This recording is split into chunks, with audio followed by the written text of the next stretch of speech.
Hello guys, welcome to NCERT classes by बढ़ाना। और आज हम आपके लिए लेकर आए हैं क्लास 12 फिजिक्स से रिलेटेड का एक काफ़ी important topic, lens maker formula. आपके अपने चैनल एनसीईआरटी क्लासेस बाय बढ़ाना पर 5 चैप्टर की वीडियो अपलोड हो चुकी हैं। Chapter number 1 electric charges and field, electric potential and capacitance, magnetism and matter, electromagnetic waves, alternating current, इन सभी की जो वीडियो हैं वो अपलोड हो चुकी हैं। 2-2 3-3 लेक्चर हैं। अगर आप रिवाइजेबल तरीके से बैठते हैं तो वो आपको क्लियरली हो जाएंगे। क्लियर है इतनी बात। सबसे पहले आज का हमारा टॉपिक है लेंस मेकर फॉर्मूला। आपने जैसे 5-7 साल के जो पुराने पेपर ठाए हों तो उनमें ज़्यादातर क्वेश्चन ये रहता लेंस मेकर फॉर्मूला। जैसे हमने सेपरेट वीडियो लेंस फॉर्मूले की बनाई थी, अब इससे जो नेक्स्ट वीडियो आएगी वो चैप्टर नंबर 3 करंट इलेक्ट्रिसिटी की आएगी। तो मेरा कहने का मतलब ये है कि रे ऑप्टिक्स का ये पार्ट है लेंस मेकर फॉर्मूला। आपको सेपरेट वीडियो जैसे लेंस फॉर्मूले की मिली थी 1/f = 1/v - 1/u, उसी तरह से सेपरेट वीडियो लेंस मेकर फॉर्मूले की है। काफ़ी इंपॉर्टेंट टॉपिक है। लेंस मेकर फॉर्मूला होता क्या है? लेंस मेकर फॉर्मूला बोलता है कि 1/f = n2/n1 - 1 ब्रैकेट से बाहर 1/r1 - 1/r2। ये प्रूफ कैसे होता? जब भी ये क्वेश्चन पूछा जाता तो 5 मार्क्स से कम में क्वेश्चन पूछा ही नहीं जाता। लेंस मेकर फॉर्मूले को प्रूफ करने के लिए ही 2 ही ट्रिक है। लेंस मेकर फॉर्मूला अगर आपको प्रूफ करना है तो लेंस मेकर फॉर्मूला वो एक फॉर्मूला है जब हम किसी एक कॉन्वेक्स लेंस को लेकर उसके दोनों सरफेस पर रिफ्लेक्शन कराते हैं तो हम उससे एक लेंस मेकर फॉर्मूला हमारे सामने आउटकम होकर हमें मिल जाता। एक लेंस मेकर फॉर्मूला हमें देखने को मिलता है कि जब मेरे पास कोई कॉन्वेक्स लेंस है, कॉन्वेक्स लेंस की हेल्प से हम एक फॉर्मूले को आउटकम कर सकते हैं, वो है लेंस मेकर फॉर्मूला। अब लेंस मेकर फॉर्मूला आप जब तक नहीं सीख सकते जब तक आपने type of spherical reflecting surface वाला टॉपिक नहीं पढ़ा है। तो without any wasting time start करते हैं। सबसे पहले मेरे पास कोई कॉन्वेक्स लेंस है, मेरे पास क्या है, कोई कॉन्वेक्स लेंस ऐसे है। क्लियर है? ये इसका ऑप्टिकल सेंटर हमने मान लिया, ये इसका हमने पोल 1 मान लिया, ये हमने पोल 2 मान लिया। कोई समस्या? ये हमने फर्स्ट रिफ्लेक्टिंग सरफेस मान लिया, ये मैंने सेकंड रिफ्लेक्टिंग सरफेस बना लिया। ये हमने प्रिंसिपल एक्सिस बना ली, ये हमने प्रिंसिपल एक्सिस बना ली। अब हमने किसी लाइट को लिया, एज्यूम कर लो हमने कोई लाइट ली ऐसे कि भाई जब कोई लाइट प्रिंसिपल एक्सिस के पैरेलल जाती है तो आफ्टर रिफ्रैक्शन वो फोकस से होती जाती थी, जैसा आपने भी पढ़ा। अब आप एज्यूम कैसे करें? इस रे डायग्राम को हम जब कंप्लीट करते हैं अब आप कंफ्यूज बहुत हो जाओगे।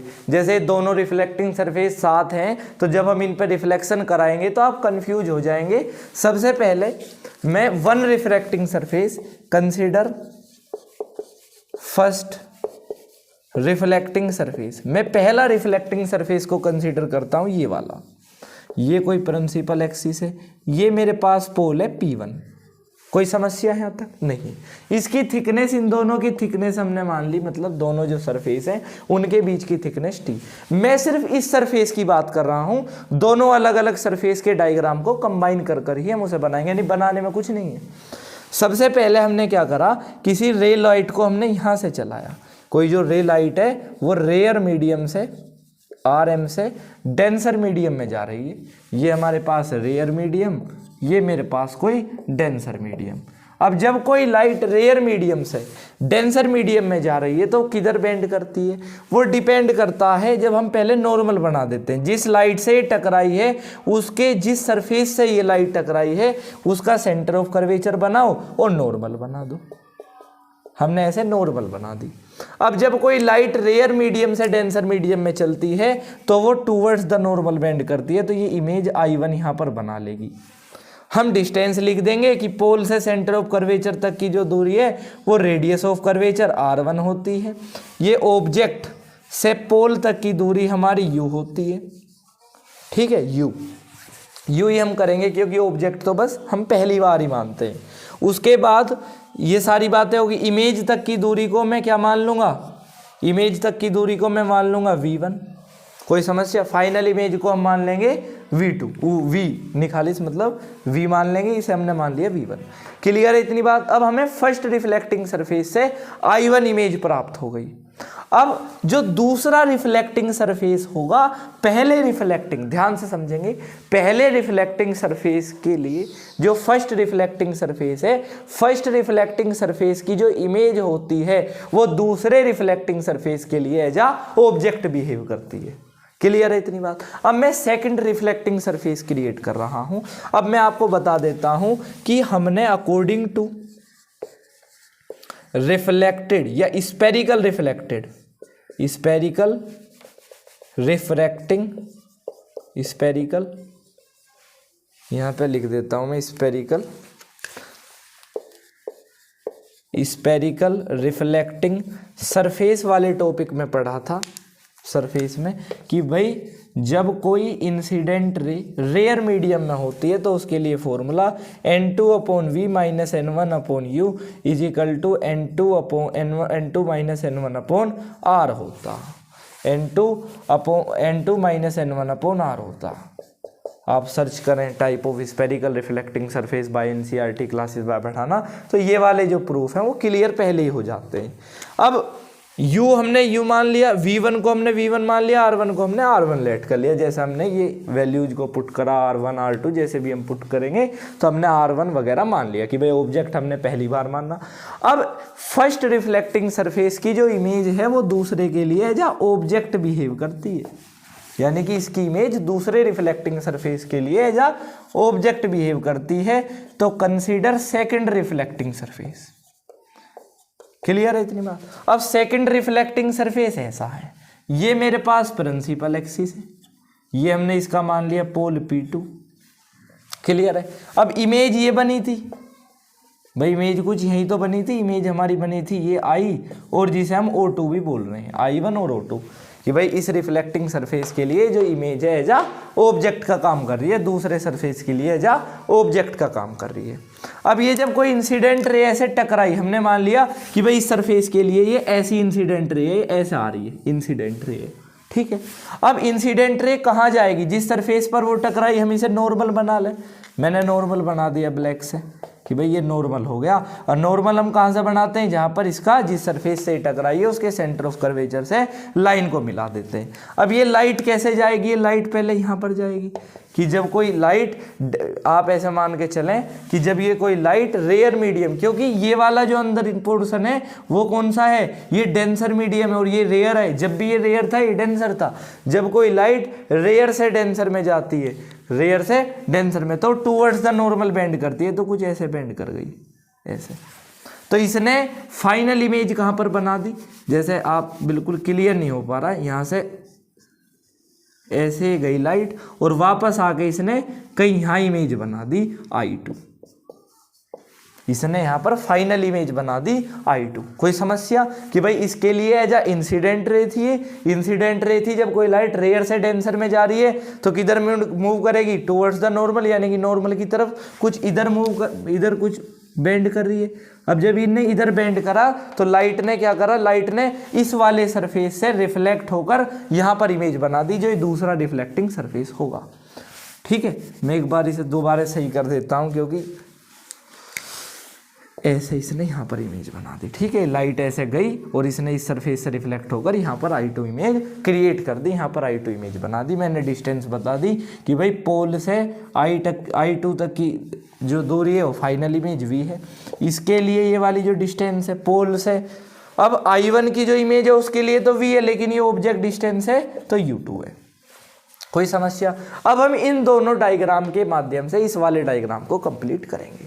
सबसे पहले क्या था कि हमारे पास यहाँ पर कोई ऑब्जेक्ट था, ऑब्जेक्ट से हमने जब कोई लाइट को ऐसे डाला तो आफ्टर रिफ्लेक्शन, मैं इस सरफेस की बात कर रहा हूँ, तो उसने कहीं जाकर क्या बना दी? इमेज बना दी I1 एज इमेज बना दी। और इस सरफेस के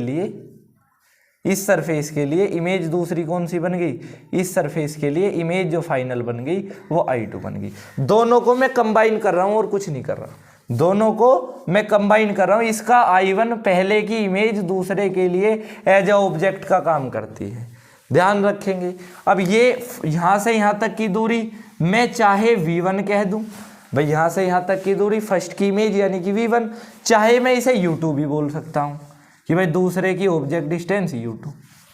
पोल से i तक की जो i2 तक की जो दूरी है, या i2 को मैं i लिख दूं कि भाई फाइनल इमेज बनी है, i लिख सकते हैं, इसमें कोई फर्क नहीं है। ये तो अपना लेट करने का तरीका है कि भाई पोल से i तक की दूरी फाइनल इमेज आप v मान लो, इसे v1 मान लिया कि भाई पहले की इमेज बनी। ठीक है, ये अपना लेट करने का तरीका है, एजम्पशन है।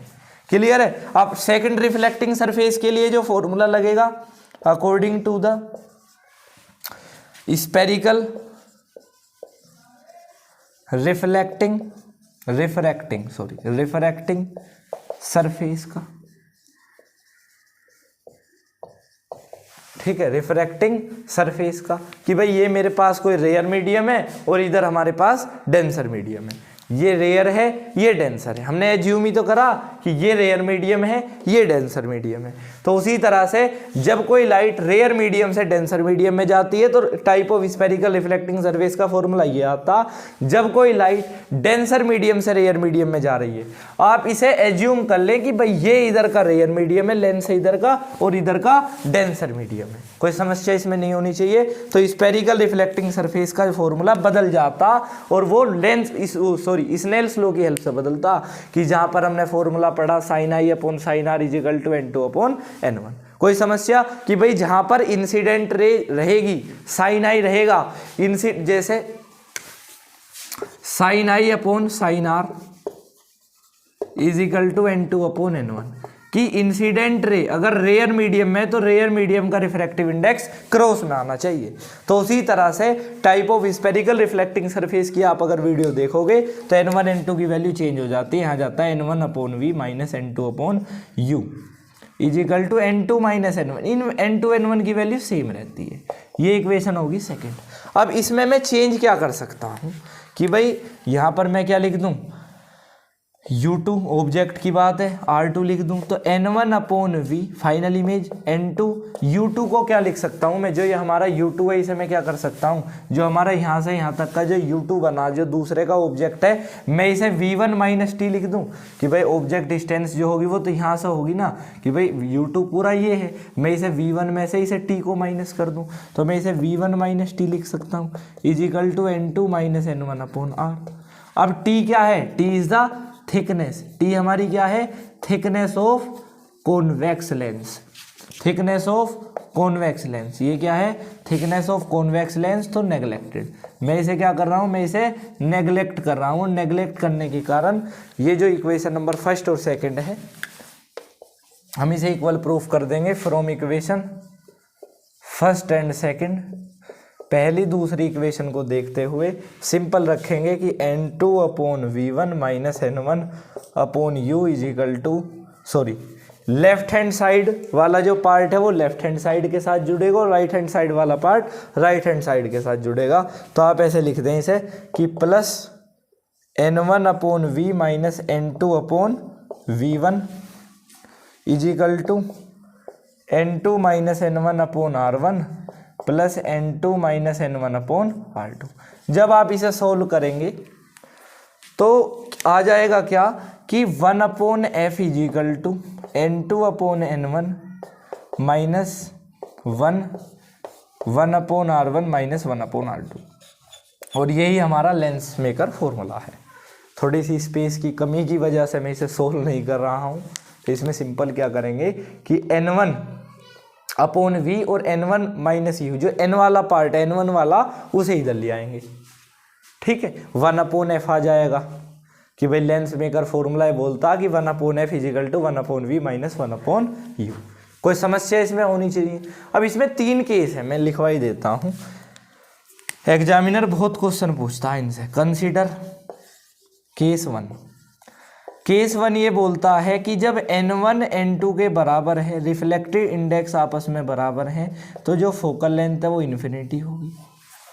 बहुत काम की चीज़ बता रहा हूँ मैं कि भाई जब n1 n2 इक्वल है, रिफ्रैक्टिव इंडेक्स दोनों बराबर हैं, तो फोकल लेंथ इन्फिनिटी पर होगी।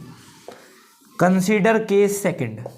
केस सेकंड ये बोलता है कि अगर n1 बड़ा है n2 से, n1 बड़ा है तो फोकल लेंथ 0 की बड़ी होगी। Focal length is greater than, focal length is small than 0, यानी कि जो फोकल लेंथ है वो 0 से भी कम होगी। अगर n2 ज़्यादा है, अगर n1 n2 में n2 हमारा ज़्यादा है तो focal length is greater then 0। बड़ी काम की चीज़ों है, 3 केस में MCQ में बड़ा क्वेश्चन पूछा जाता है। तो वीडियो को हम यहीं पर समाप्त कर रहे हैं एक इंपॉर्टेंट टॉपिक के साथ, टाइप्स ऑफ रिफ्लेक्टिंग सरफेस को यूज कर आज हमने लेंस मेकर फॉर्मूले को प्रूफ कर दिया। अगर कोई जनरली पूछ लेता कि लेंस मेकर फॉर्मूला, ये वहाँ पर बहुत ज़्यादा पूछा जाता प्रैक्टिकल वगैरह में, लैब मैनुअल जब चेक वगैरह करते हैं एग्जामिनर तो उसमें पूछ लिया जाता कि वाइवा में कि भाई लेंस मेकर फॉर्मूला बताइए, तो आप बताएंगे कि 1/f = n2/n1 - 1 ब्रैकेट से बाहर 1/r1 - 1/r2। वीडियो अच्छी लगी हो लाइक शेयर कर दें वीडियो को। Thank you.